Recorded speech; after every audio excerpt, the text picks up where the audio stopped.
Hey, Ron Newcomb here with the Indie Coach Podcast. I'm with my new friend, Dr. Thomas Kingston, and just kind of trying to dive into it. Thomas, I would love for you to be able to maybe give us a little bit of background intro of yourself and how you got into the whole filmmaking space. It seems to me when we were kind of talking and prepping that you've had a little bit of the studio system, the indie world, all kind of combined into things, and you have a bit of a unique intersection where a lot of filmmakers are not sure about the finance part or element of it. You've really kind of taken that head on, it seems to me, which I really appreciate. But I'd love to get a little bit of background on how you got into this whole thing. Well, first, Ron, thanks for having me on. So a little bit of my background. I'm not from the media and entertainment world originally. I started off as an American lawyer, lost in London, working for fairly high-profile clients in that space. Most of them were from sports and media, entertainment businesses. Many of them were talent. And that is where I effectively cut my teeth in the industry. For the most part, our clients were people either building what we would call now private family offices, Mhm. or already having them. They were restructuring them and trying to build out viable investment strategies and investment portfolios that would last them through their careers and beyond. So that is really where I started. It wasn't specifically in the media and entertainment space. For the most part, I didn't really enjoy many of the personalities I had to deal with. This was 30 years ago. The industry was very different. It was what most people think of as perhaps the old Hollywood system, although this was in London. And there were a lot of fairly creepy people out there. And I had to deal with a lot of creepy people, and I didn't enjoy it. So I began to focus more and more on private equity, venture capital, going into more of the international finance and investment world, Mhm. and ended up taking senior legal positions in various large finance groups, hedge funds, started building out venture capital fund and uh, investment organizations, and ended up working for some of the largest private family offices, largest finance institutions, and some of the largest state-owned investment companies around. So I moved from London to the Middle East. I worked for the government of Dubai and the government of Abu Dhabi. In 2008, the financial crisis caused some stress. Um, in that world, stress is expressed in forceful ways. We didn't know what was going to happen in the Middle East at that point. My wife, two daughters. So in 2010, we moved to Cyprus. And that is where some of my older clients started asking me to help them look at the media and entertainment space. Hmm. And so we started exploring a lot of potential investment. Some of my Middle Eastern clients were already involved in media and entertainment. They were investing quite heavily in some of the larger publicly listed companies. And the industry was just sort of ticking along. It wasn't really in any kind of a transition yet at that point. But there was an increasing interest in that space. So I started more and more to look at potential opportunities, extract some value out of deals that they've already done. The typical work that a private equity professional might do for their clients, focused on media and entertainment. And then that became really the full-time focus of everything I did. So in 2023, 2022, I set up Coherent Media Group, which is focused entirely on investing in the media and entertainment space, and advising clients specifically on this. And then I set up the Media C-Suite shortly after that. as a news site to provide editorial content that helps to bridge this quite serious gap between how investors think and how media entrepreneurs and media execs think. And it's bridging that gap that is 90% of my time over the last 10 years. Hmm. Where are you calling from now? I'm in Cyprus. We're in Cyprus.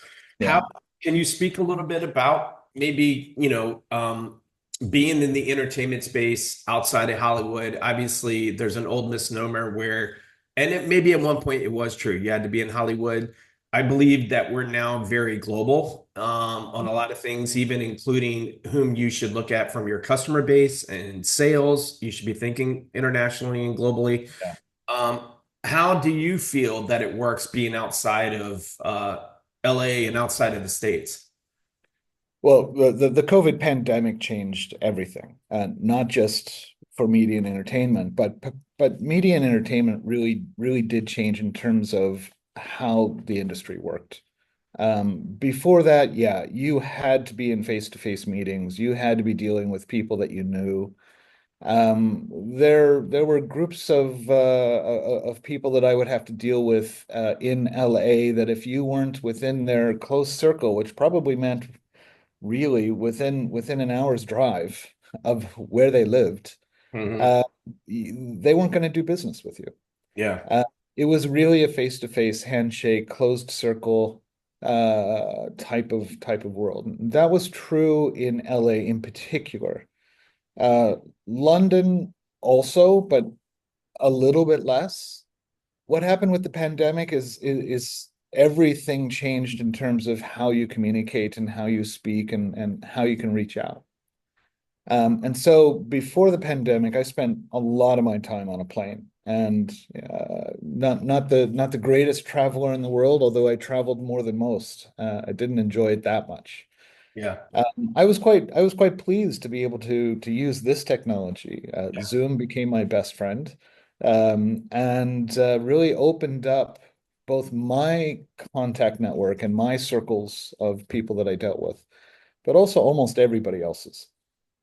Yeah. No, completely agree. I think it became more commonplace. I've never pitched more on Zoom. In fact, that's the default now, yeah, is pitching on Zoom. I mean, I have not been asked to do in-person stuff in, pre-COVID. Um, Mm, with thinking through kind of the lens of the indie filmmaker, if you will, do right. you see any common mistakes from a business lens that independent filmmakers, storytellers are making?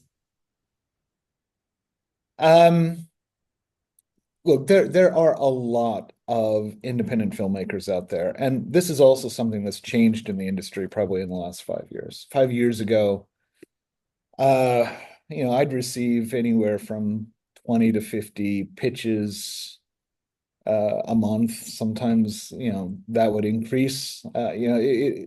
The number of decks that I would receive for a single film project was, unsustainable. You could not review them all.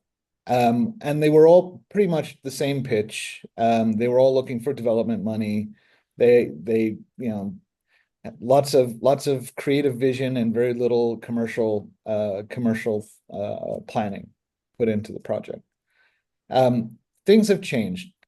Feature-length film production is no longer the single most important thing for a creative to pursue these days. And many creatives that would have just defaulted to being a filmmaker are now, working in short video production. They're working in Right. YouTube type content. They're working in AI generated content. They're doing things in a much broader fashion, whatever audiences seem to be receptive to. And that's changed the nature of the types of commercial thought that's going into how are they going to generate money from this. And so in one way that this has changed, um, there's a lot less thought, there's a lot more content, there's a lot more content projects out there. And that's created a lot of noise that's become really difficult for investors to sort through. Um, so one of the most critical elements, and this was true before, it's true today, I think it will always be true, is that if you're going to be a professional creative, somebody who generates money from their creative output, the business side of it has to be at least as important to you as the creative side. Yeah. How do you structure your business? Where do your revenues come from? How do you generate the content in a way that allows those revenues to result in profit? These are things that are almost always lost on freshman and sophomore production groups that are out there doing their first or second film. And as soon as they speak to any competent investor, it becomes obvious they have no real plan. There's not a business plan there. There's an idea and it's beautiful and wonderful. And yes, it's a story that must be told. But if you're not going to be able to make money out of it, who's going to invest in it? Yeah, exactly right. I think, gone are the days of it's just creative and the business is non-existent. I'm fascinated by the entrepreneurial part of it, and I actually really like that part. When it comes to star power in 2025, um, do you see that star power still matters in our current system? I think that the old guard distribution execs and acquisition execs would certainly say so. That it's still their most important factor. Um, I think these days that's changing a lot. I think story is more important than who's portraying the character. Um, and I think it all comes down to what is your distribution strategy as to whether or not you need to have that established star for the marketing efforts of a studio network. Um, Yeah. that's what they rely on to sell product. I think a storyteller these days has to build their own audience, and that audience is almost always going to be more drawn to the story than they are to who the lead actor is. Yeah, completely agree. In fact, distribution has changed a lot, and I know you've worked at kind of the highest level of distribution. What has changed the most recently as it comes to deals or structure or just even distribution itself since you started? Well, first of all, let's take a step back. I've never worked in distribution. I've managed a couple of deals to acquire distribution companies, and that's a different perspective. So when I look at this, and I listen quite a lot to people who are on the distribution side, and many of them are concerned about that traditional distribution method, which is effectively the studio system. Yeah. Um, how that's changing and how little the studio system seems to be concerned about it. And what that results in is that there's a whole new cadre, a whole new generation of media entrepreneurs who are building out their own distribution direct to consumer. And that is really going to be a game changer in this industry. Yeah. It's funny. The studios, everybody else, it seems like they're talking about what's around the corner and the new thing. And the studio system still seems to be, again, trying to bang the drum of a legacy system. Oh, yeah. I'm a big IT agile person, so I love this agile methodology, and I feel like they need to move into a more agile approach to things where traditionally they have not had the flexibility to do it. And I don't know, I would have assumed they would have seen it by now. I do think they're going to. I think we're seeing that in films or series like Squid Games. There was no star in there, and yet the numbers speak for themselves. It was spectacle, certainly, but it wasn't carried by a name. And I agree. I think they're still kind of holding on to that. They're still looking at international sales based upon star power, even though pre-sales are just about dead. Um, when you have you talked about you saw a lot of pitch decks come across your desk, and to me there Still do, seems, still yeah, do. yeah, Yeah. still do. So I want to just ask about pitch decks a little bit, because as one does get, when they have the ability potentially to help a project out through capital or other means, they get inundated with quite a bit. And so what's something that maybe catches your eye? Also, I've heard of people going more to lookbooks than the full old school pitch deck. And I don't know if that's good or bad or right or wrong. I've even seen some lookbooks that have zero financials in them at all. And I don't know if that's good or not. Maybe it's the audience. Like if I'm pitching an investor, I certainly want to have some financials in there. But maybe if it's a producer type of lookbook is all I need. But as far as pitch decks go, anything that you might be, any insight you might be able to offer?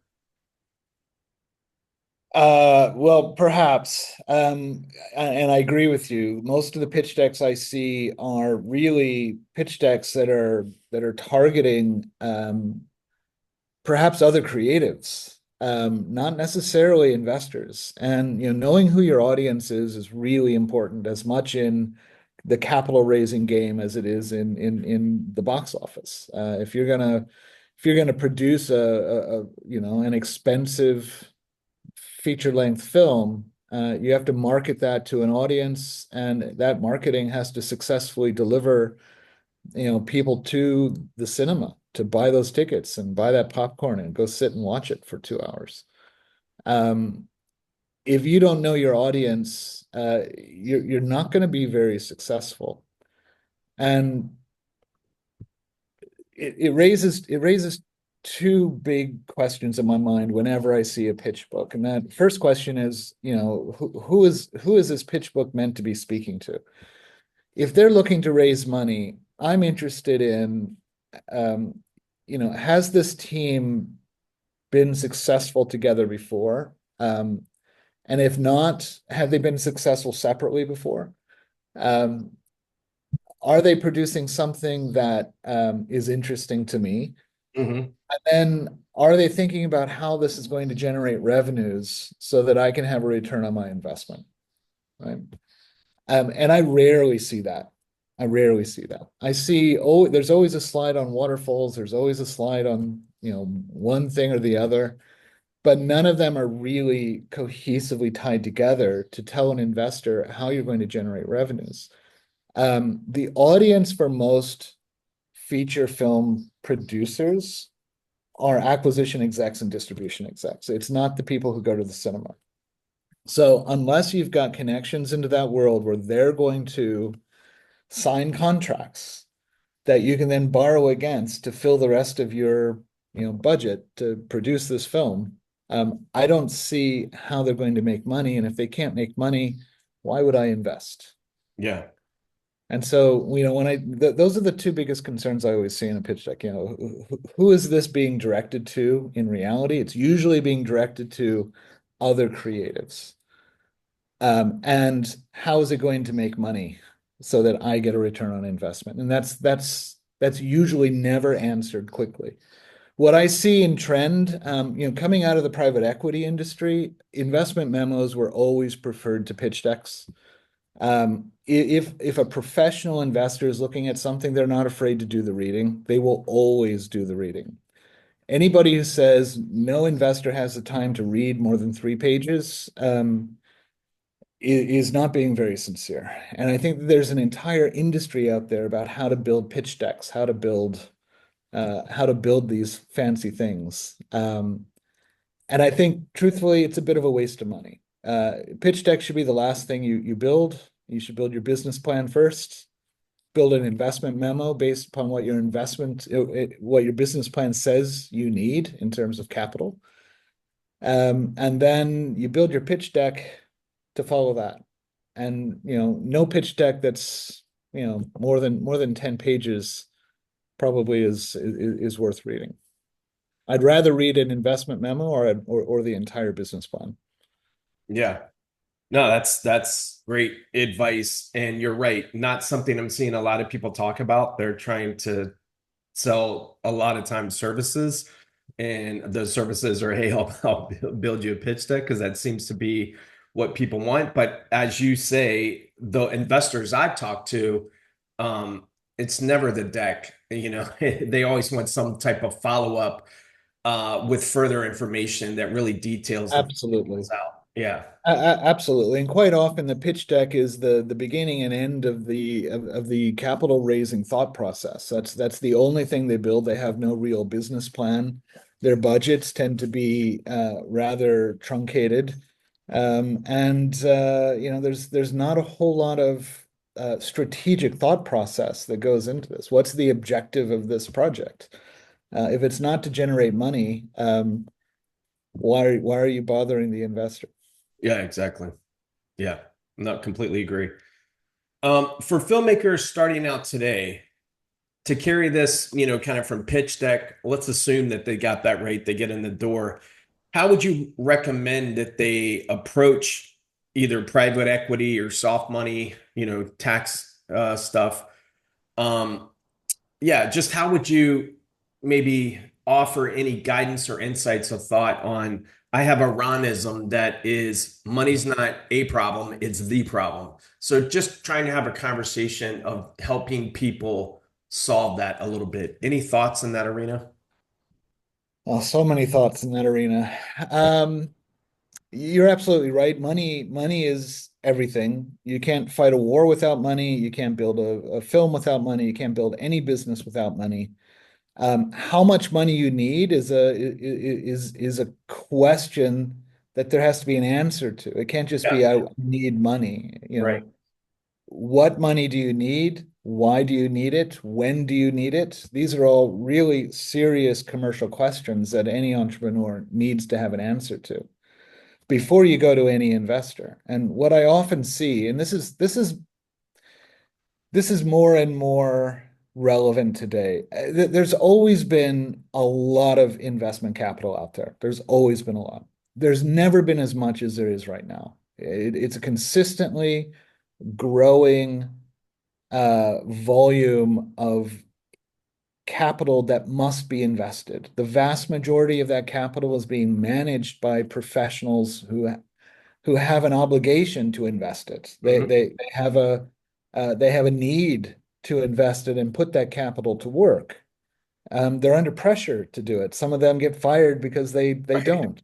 right. Um, but the number of projects that are investor ready um, before they go out to the investors, especially in this industry, is really low. Most people are going to market looking for money long before they're ready to take money. And that's a big problem for this industry. This industry in particular has more money building up, waiting to invest in it than probably any other. Mm, So this industry generates this year $2.7 trillion in revenues. That's how much this year we expect this industry to generate. mm. That's a huge industry. That's bigger than the top 50 arms manufacturers combined. I mean, think Jeez. about that in context. Yeah. It's also the most influential industry on the planet. Everything any of us think we know, we learn through the media and entertainment industry. It educates us, it informs us, it persuades us. In almost every way, what we think we understand comes from a screen somewhere. Yeah. Uh, and that's this industry. This industry is incredibly powerful and incredibly lucrative, which is why so many people want to invest in it. It's effectively, recession resistant, and it's going through a major structural change. It's going through a transition right now, and that's where opportunity exists. Absolutely. Right. So the number of entrepreneurs out there that are trying to take, they're trying to fill that entrepreneurial opportunity. There's never been more creative entrepreneurs out there. Many of them know exactly what they're doing. And some of them are building business plans and they're building things out properly and they're getting the money. The investors are looking specifically for them. Filmmakers have always put themselves on the wrong side of a fence, that fence being a risk too far, right? So Mm-hmm. on the other side of that fence is something that professional investors really don't want to look at. Yeah. Accountants, if you're not a professional investor, if you're a dentist and you've got a big tax refund check coming and you want to invest it, um, you're probably getting the same decks I'm getting, invest in our film. And your accountant is pulling what's left of his hair out, saying, please don't, please don't. And you do, and you lose all your money, of course. And that's been the saga of the independent film producer trying to raise money. That's the stereotype out there. Professional investors don't look at them. What professional investors will look at is somebody who's built a company, and that company is in the business of producing film or producing content. And they're not looking for the development capital, the development money to spend on this one picture. They're looking for the development capital that they need to develop this picture and then another picture after that and then another picture after that. Mm-hmm. Don't go to Slate.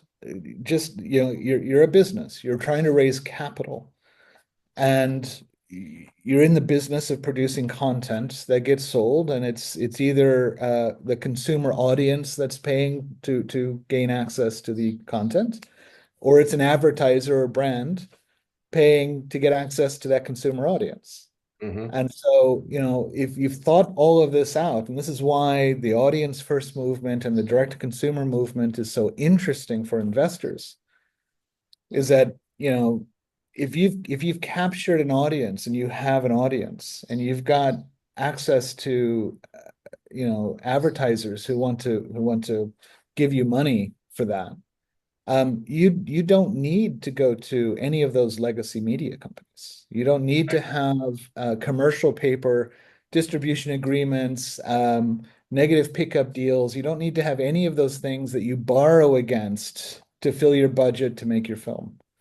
Um, you've got other options. That's what investors are interested in. They're interested in those companies that are thinking it through.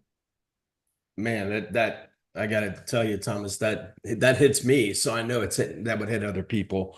That's strong. Yeah, I mean that's really good because I kind of remember at one point I was focused on my production company and I was focused on the stories we would tell at a kind of macro level. And somehow over the years, I was convinced that one, I needed pitch decks, and then two, I needed a slate of films. I'm saying all the key words and you just fed them, the exact thing, because that's what we're kind of told. And I don't know that that's accurate. And I think you're validating that, particularly in the economy of today. By the time we're reacting to things like that, it's usually in the past. And so seeing what investors are actually looking at and hearing that optimism that I think you're laying out in an industry right now that is obviously in a bit of an upheaval and trying to redefine itself. I too also believe that in that supply is low and demand has never been higher. It's a global, and that's when you're supposed to get in. And when disruption Yeah. occurs, there's opportunity. And so I think with the right people, the right team, there is an opportunity to kind of do that. Well, there's a tremendous pile of what we call dry powder Yeah. out in the private equity industry, money that's just sitting that they can't deploy within, as an investment into a portfolio company is just, is sitting there. The investors that have put that money into that private equity fund or that asset management company, they're going to be putting those management teams under a great deal of pressure. Why is my money just sitting in cash or not sitting in cash? You haven't, I've committed to you uh, 50 million dollars. I was expecting to transfer $50 million to you over the next 3 years. My accounts, everything is set up for that. It's my plan. and you haven't called more than Yeah. 10, and what am I supposed to do? I'm sitting now on cash. I could use that cash someplace else. I see other opportunities. Why aren't you doing it? But I signed a contract with you that says that if you call it, I have to send it. And it creates a lot of tension. It creates a lot of Yeah. problems. Yeah. Um, the money is building up, and those opportunities are there. Those entrepreneurs, those media executives that can tell the story of how they're going to generate revenues will get money. They will get investment capital. Whether they need it as equity capital or debt capital or some other form of finance, that money is there, and there's a lot of pressure to deploy it. No, I definitely appreciate that perspective. Um, I never like putting people on the spot, but I do love this kind of scenario because it's a real world scenario that I know of, and I'd love to get your thoughts on what you Right. might do in this situation. So you have $200,000 for an action film. What would you do? You have 200,000 in the bank, ready to deploy as needed. You have an action film that's at least a couple million. What would you do? What would be the thing to do? Well, it depends on what you mean by I have an action film. So if I've got $200,000 dollars, I'm in the business of film production, and I see a script for an action film that I really like. So of course, if I think that that action film has an audience, and it can be produced reasonably, with the right production team. I would option it, of course. But optioning a script is a $5,000, maybe a $10,000 exercise. Um, so what do you do with the rest of that money, right? Now that's money sitting in my account. That's my capital. That's my equity, right? So I have to develop that script. I've now optioned it. I've got it for a year, maybe two, maybe three. I have to develop that into a production project, right? And here's where there are a number of roads ahead of me, and I can't take them all. Am I doing this as a traditional feature film project where I'm going to go and hopefully sell the rights to this to a distribution company? I wash my hands of all marketing. After that, all I have to do is deliver a finished film, a completed film in the can, so to speak, right? Um, that's the way everybody, I think 35 years old or older in this industry has always thought. That's the way you do it. Um, and for that, I need to know the right distribution people. I need to know how to sell my product to that audience, right? So I have to hire the right team for that, the right producers, the right executive producers. I've got to make sure that there's a good director. So, the development money goes into building your management team for that project, right? And in this industry, management teams for film projects tend to be these transitory professionals with lots of experience who come together for a short period of time. They're a temporary team that then disperses and goes away after completion. Um, if I have to raise money from another investor to do that, that's a really hard sell, right? Trying to herd a bunch of feral cats into a nice little neat organization, and hopefully they'll stay there until we're ready to say go. That's a hard thing to do. So this is one of the reasons why film production has always been an incredibly difficult thing to do. So that 200,000 has to go into development, and that's usually the equity capital component of a capital stack when you look at a budget of a feature film. There's roughly rule of thumb, 30% is equity capital and 70% is debt capital, right? You can't get the debt capital unless you've done the development so that you can get the production rebates. If you're going to go to a country that has rebates, you can get the production tax credits if you're going to a jurisdiction that gives tax credits. And they're two very different things. Um, hopefully you get a negative pickup deal just by pitching it. I've got this director, this guy, here's my package. Do you want it?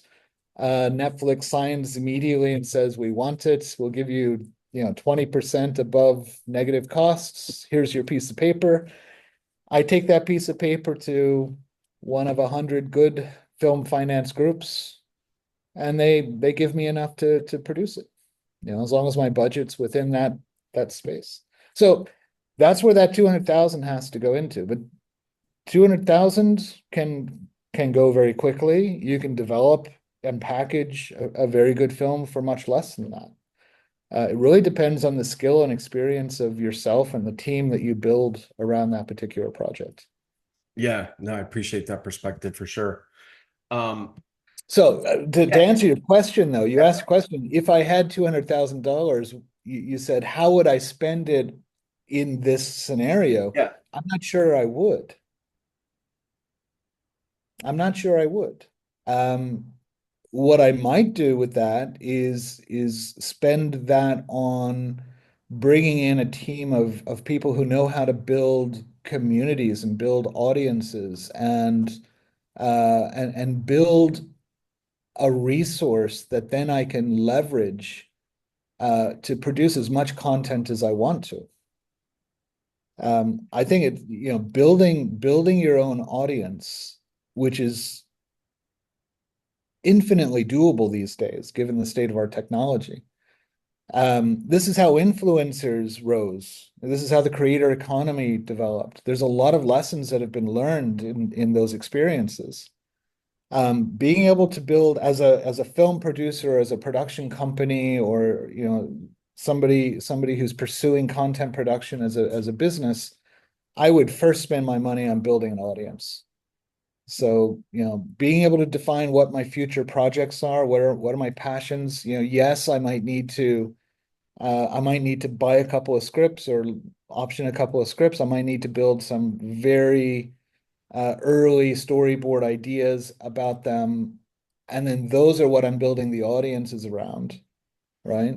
But once I have those audiences, once those are engaged audiences, then I have leverage with distribution execs, acquisition execs. Then I can show them I've already got 7, 8 million people ready to buy a ticket for this, right, and I can exactly. prove it. Right. Now, if I can do that, then I'm getting a negative pickup deal, which are increasingly rare. Yeah. Yeah, no, I mean it's a good point. I did a fantasy pilot kind of thing, and I pulled in a YouTube influencer, and he was fantastic. He loved the opportunity and came with a big audience and a lot of eyeballs. And when he posted something, we could see the metrics. Yeah, It yeah. made a difference. But Uh, I'd rather not hire the influencer. I'd rather hire his producer because it's his producer who knows how to build, manage, and maintain an engaged audience. yeah, That's the critical element that almost every future film production, content production business is going to require. And hmm, there aren't that many of them around who really know the job. yeah, no, completely agree. That leads me to media C-suite. So this is I would love for you to just tell us a little bit about it. I recently signed up myself and maybe talk about what is the gap in the industry that this is filling. I know it's a bit of a news element, but yeah, I'd love to get your thoughts on media C-suite. So like the industry, the media C-suite is in going through a bit of a transition at the moment. I originally set up the media C-suite to provide editorial content for my audience being private equity investors, single family offices, groups that really needed to understand and start acquiring insight into the industry they want to start focusing on. And that's hard to come by. Real insight into this industry is hard to come by. Yeah. I was finding it hard to come by, so I was having to interview and do a lot of deep research, and I just started writing long form editorial content for it. That became the media C-suite. The media C-suite's function is to provide this information bridge, uh, a two-way information bridge between professional investors who want access to this industry, want to understand this industry, and the many fantastic opportunities being pursued by talented entrepreneurs and executives who don't know how to talk to investors. They don't know what investors want. And so quite often, those are two populations that are desperate for connection to each other who never meet. And they Hmm. certainly have no meeting of the minds. And that's a legal term of art that really means before you can have an agreement, before you sign something, you've got a meeting of the minds. There's an alignment of interests between both sides of the table. Um, that that wasn't happening in this industry. So the media C-suite was originally there to provide a limited amount of information to educate my investor clients, as well as an increasing number of entrepreneurs and industry execs who are asking, how do I, I've spoken to three investors, they've all walked out of the room. How do I speak to them? Because this is a good idea. And quite often it was a good idea. So the media C-suite was there to bridge that gap, right? And it was there to service my existing company, Coherent Media Group, which had me all over the world. I'm old now. I don't like to travel. I shouldn't probably be keeping the same schedule I did 10 years ago. And so really the media C-suite now is my opportunity to pivot myself and to focus a lot more on servicing the entire industry, including investors. And I can do that with the media C-suite, I believe. And quite a few of the readers I have agree. They like what I write. They like what some of our other writers are contributing. But more and more often, they want that community. Yeah. They want to be able to say, I get it now. I've read that article. I've thought about it. I've spoken to some other people. There's this trend, that trend. This is my business idea. How do I convert that into a viable business proposition? How do I turn that into an investment proposition? And how do I connect with an investor who wants this sort of thing? Investors never want to be known as investors. And what the media C-suite does is allow them to participate anonymously. They're reading, they're there, they usually contact me and say they want to contact this person. I'm not an introducer. It's not the business I want to be in.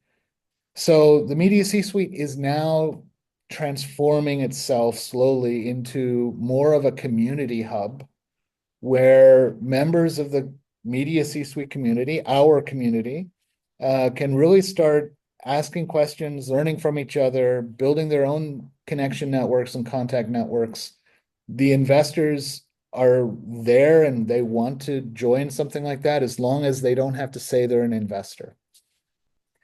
Yeah. And at some point, we have to figure out a way, to make sure that, those investors can listen and lean into something, but also an entrepreneur can identify who's an investor. You have enough conversations, you can figure out who the investors are.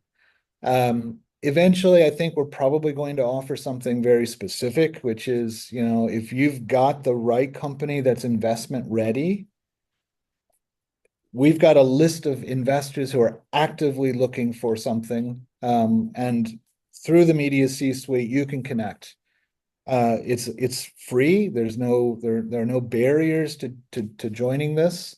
And that's my next challenge is to figure out how do I monetize this enough so one, it's sustainable, and two, it allows me to stop having to jump on a plane. Yeah, I can appreciate that.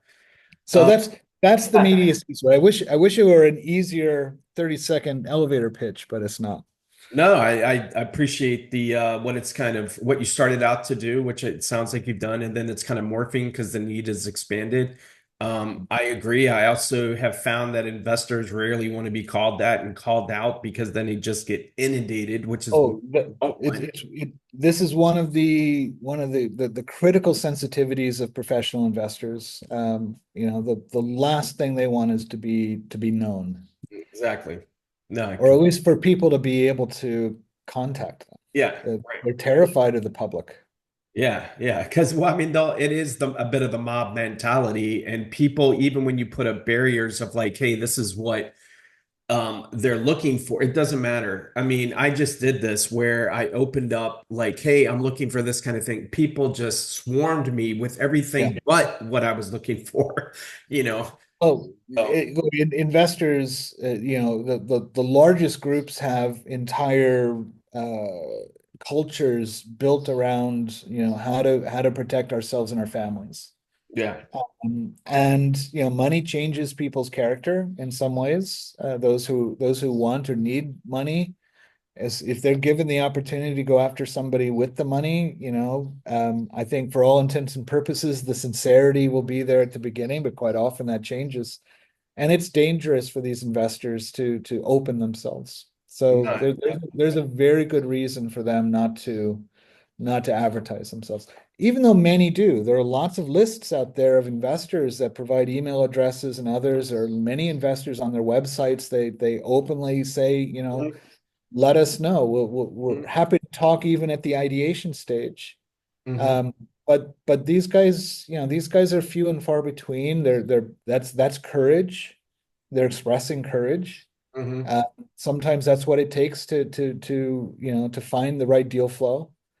mhm. Um, but they're taking a risk, and many investors don't like to take that risk. Yeah, no, I can definitely appreciate that. Well, I'd love to talk a little bit about, it's hard to figure out what's around the corner even 6 months from now, but let's just, we're talking, so why not kind of look at if we were to look down the road, maybe a couple years, maybe as much as five, from a technological point of view, where do you think things might be going? And the obvious one, of course, and we can broach it or not broach it. I know it can be a sensitive topic to some, but AI is obviously going to play a big role in what we're all doing, either behind the scenes or maybe even very overtly. Any thoughts around technology and media? Well, technology has always been a force multiplier for any person, company, group, nation that wants to improve. If you don't embrace technology, you know, you're going to be left behind. And it's just that simple. AI is here. I think AI is misunderstood in many ways. But it's here and it offers tremendous opportunity to become more efficient and more effective at content production. It offers a lot of other advantages as well, that that are and should be and will be embraced. So 5 years from now, I don't think people are going to be as afraid of the idea of AI as they are now. Mhm, There was a point in time when electricity was becoming a thing, and you had people saying it was the devil, and mhm, you don't go that way. But if you don't embrace new technologies, you will be left behind. And there's an entire generation of highly successful people with storied careers in our industry who have no idea what to think of AI. They're terrified of the change the industry is taking. They know that if they wanted to make a film today, they probably can't. Trying to get a film made today and sold to Paramount or Universal, good luck to you. Cannes is underway, mhm, uh, and the biggest announcements coming out of Cannes are not film acquisitions, they're capital partnerships. The mhm, capital partnerships that have been in the works for the last 6 months, those are the big announcements coming out of Cannes. It's not who's acquiring the rights to this film or that film.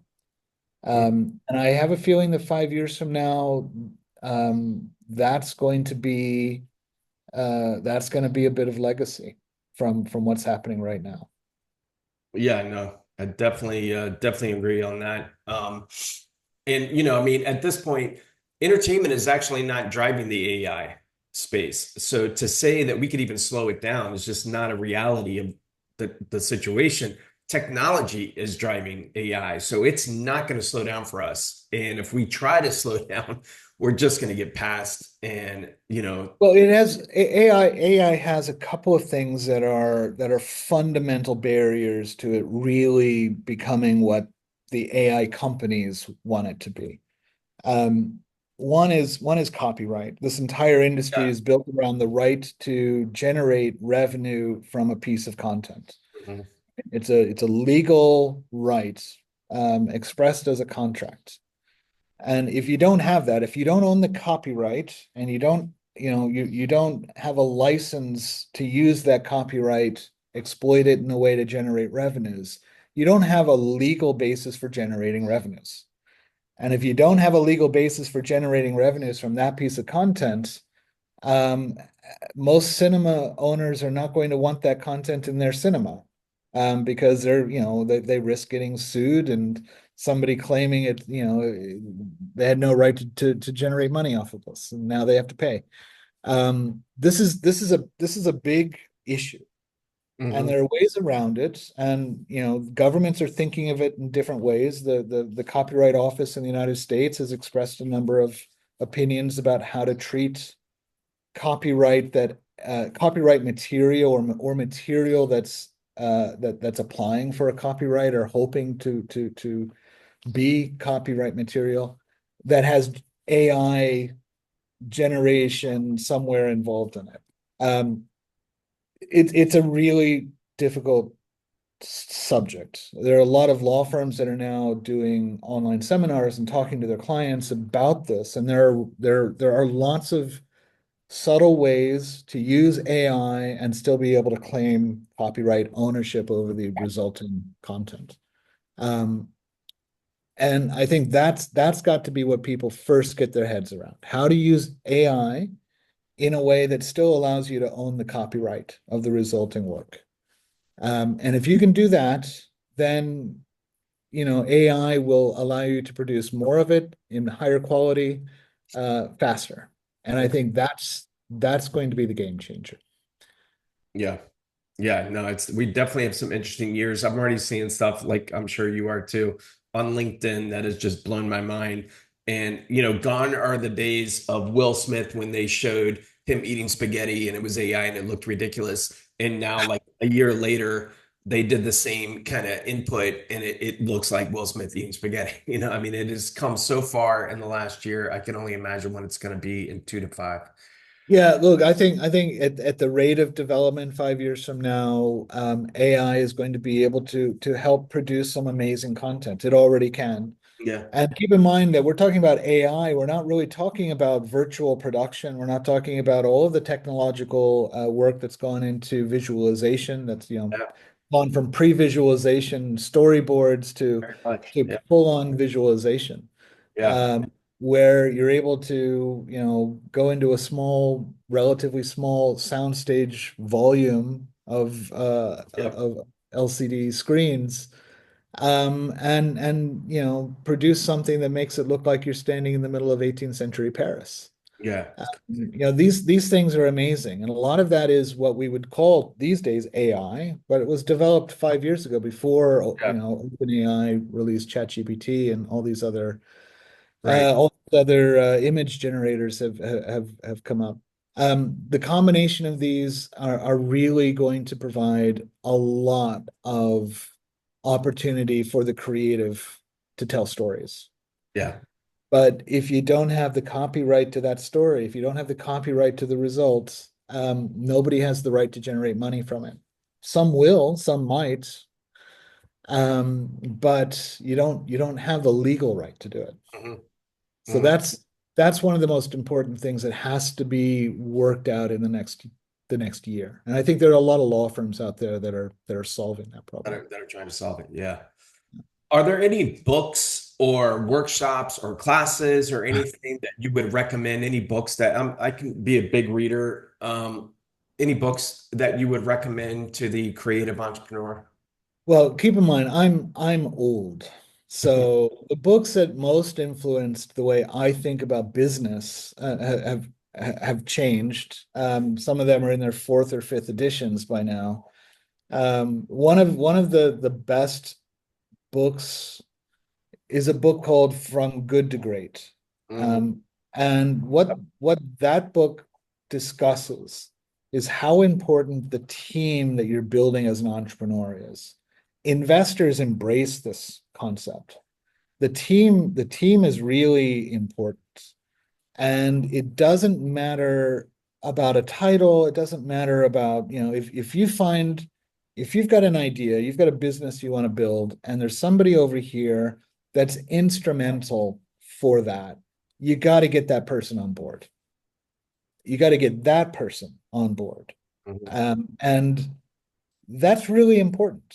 There's a limited number of really adept people at specific things. Finding them and convincing them to join you is really important. If you can't get that person, you've got to find somebody else who can fill those shoes. But getting the right people in that particular book that we talk about, getting them on the bus. Doesn't matter how you do it, get them on the bus. Yeah. Yep. And that's really important. That's the power of persuasion that has to exist in a founder, in a corporate leader. So when you're talking about a CEO or a founder, it's got to be somebody who can persuade disparate individuals to join and then form them into a viable team. That's essential. And that book really talked a lot about that. And there's Yeah. some really good case studies that book goes through to discuss which companies which have achieved went through that process. Not all of them started off with that process, Yeah. or just finding the right team, building the right team. Another one, in fact, I think I have it up on my shelf, is the art of deception, really. And, you know, learning from serial killers or spies or politicians, how do you persuade people? And it's an important skill set for an entrepreneur. How do you persuade? So there's a book called The Art of Deception, which talks about, how do people communicate in a way? How are people able to deceive you into believing one thing, doing something, giving something, or looking someplace else? Those skill sets, of course, can be misused, but they can also be used well. Hmm. And the art of deception is sort of all about that. How do you embrace and make use of tools, psychological tools, that allow you to persuade? And they're most often practiced by deceivers. Yeah. So No, good, fascinating. good, Yeah. good to learn from the enemy and use their techniques against them. Absolutely. Yeah. I'm a former cop in my early life. So definitely that stuff fascinates me. Um, Mm. so yeah, no, I appreciate our time. Media C-suite, you can now register now, Yeah, but well, the yeah, community section of the media C-suite is very primitive. It's going to evolve. We will upgrade it. What I want is as many voices as possible to say, where do we want to take this? Of course, money is what everybody's under pressure to either invest or find. But that's not going to be the heart and soul of the community. The heart and soul of the community is really going to be, how do we communicate? How do we go from something institutionalized as the studio system and turn it into something that is much more conducive to the creator out yeah, there. no, I like it. Is there anything that I might have missed or anything that you want to kind of send off creative entrepreneurs out there? Um, Perhaps two things. One, don't lose hope. Raising money, building a business is hard. It Yeah. is something that can feel soul destroying. You get a lot of rejection. Push through it. Perseverance and tenacity are important traits for those that succeed at this. And the other thing is, choosing not to be an entrepreneur, choosing to take an easier road, uh, is sometimes much better. Being an independent film producer is rarely successful. It's a tough, tough road. Um, and if you've got the skill sets to tell good stories, there are so many groups out there that desperately want your help. Join them, be part of their team. Mhm. And that's one way to gain the experience to then later perhaps branch out on your own. So being an entrepreneur is important. Everybody is. Every creative is an entrepreneur in one way or the other. But you don't have to become the founder of a unicorn tech company to call yourself successful. This is a team effort, no matter what you're doing, and being part of the team that succeeds is success. Yep, completely agree. Yeah, sometimes you don't need to be the captain of the ship. There are plenty of ships out there that need your expertise, your voice, your experience. Well, I appreciate your time today, sir, very much. And I appreciate you all for watching, listening. Don't forget to like, subscribe, and leave a comment, for God's sake, just to let me know you're out there. It does help the channel. But I Yeah. believe we are good to conclude today with our discussion with Dr. Thomas Kingston. And remember, nothing is wasted. Thanks for watching.